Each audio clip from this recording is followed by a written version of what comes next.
everybody, my name is Angie Lustrick and I'm going to show you a dessert using butternut squash. Now this is a winter squash, it's very hearty, makes it great like a custard pudding, which I'm going to show you how to do. The hardest part of this dessert is cutting it. So you want to use a very sharp knife. I usually start by cutting off the top, just like that, okay? And then you slice it diagonal all the way down the center of the squash. You get a real good cut in there. You need a little muscle to do this. And then once it's fully in half, okay, you have two sides halves like this. Then I want to use a spoon to go ahead and take out the seeds from the inside of the squash. So I'm here by my trash can. All I'm going to do is just scoop the insides out. So I'm just scooping it out. You could make pumpkin seeds. You could bake them and have a nice little snack. But for today, I'm just going to go ahead and dump them in the trash can. If you do composting, you can just throw these right into the compost. Unfortunately, I don't have compost in Riverside, but we'll do the best we can. So it looks like that.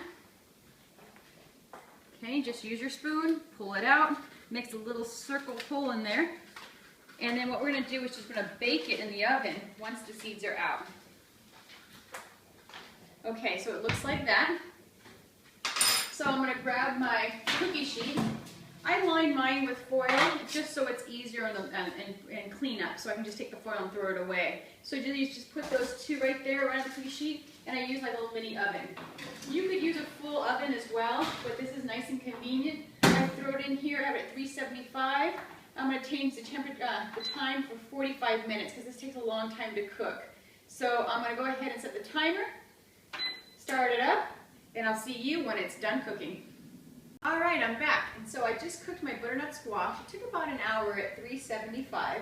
And the way you know it's done is you take a fork and you just gently stab the butternut squash and see how soft it will go in. Right now you can see I've stabbed it a lot of times and it's very soft to the touch. So I can turn off my oven, and what I'll do is I'll just pull it over here onto my cutting board, and I'm going to gently remove the skin. So you can use any knife to remove the skin, and you just kind of slice it off, just like that. And it's hot, so be careful. But you're just removing all the discard of the skin. Otherwise, when you blend it, it doesn't come out as smooth with the skin on. So you just slice that off. And once that skin is off, we're going to put it in my food processor.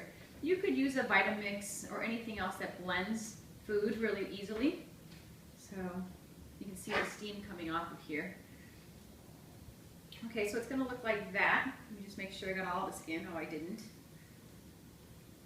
I'm just going to use a fork so I don't hurt myself. Okay, good. And so you can see it's very soft. And that's going to make a really nice dessert. So once I've cut off the skin, I'm going to take these pieces and put them in my food processor. Just like that.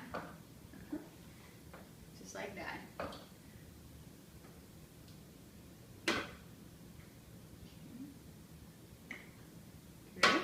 And then we take the other piece from the oven. We'll do the same exact thing. But for the video purpose, I'm just going to go ahead and use that part right there. Once your butternut squash is in there, you just take some cinnamon. Again, I use a lot. You just sprinkle that in. Then I'm going to use butter. And you can, depending on your taste, how much butter you want to use. I like to use a lot of butter, either from because of the fat, or I use coconut milk, or both. Because butter will help slow the absorption of the sugars so that it doesn't give you that high glycemic response, so you don't get that crash from eating too much sugar. So I do like to use a lot of butter or fat in my desserts. So I'm going to use half of that. I'm going to pour some of this coconut milk in there. Okay, and then to sweeten it up, I use some organic maple syrup. And you just pour some in there. Again, it's to taste. And then you'll just blend it all together, and voila. Of course, it'll make a bigger dessert if I use both of them, which I will.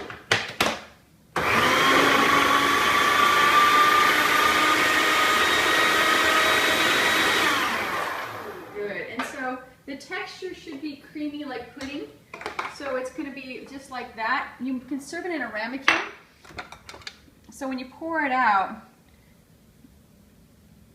it will kind of look like that. And it's usually a very rich dessert. Butternut squash is has a lot more calories, a lot more starches to it. So I don't like to serve a lot of this, but it's very tasty. And to finish it off, again, I'll put a little bit of that whipped cream on top. And you would serve it just like that. And again, I might even put a few raspberries or something on top of it just to make it pretty.